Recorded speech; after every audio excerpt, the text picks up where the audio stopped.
This is a tuna pasta salad. Tantalizing pasta, tuna and veggies.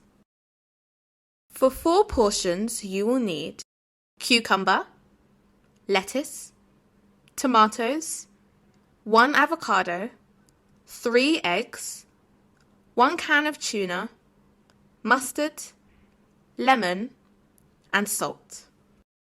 This recipe will take 12 minutes to make. For your pasta, Step 1. Bring the water to a boil. Step 2. Once it starts boiling, add salt and the pasta. For your salad, Step 1.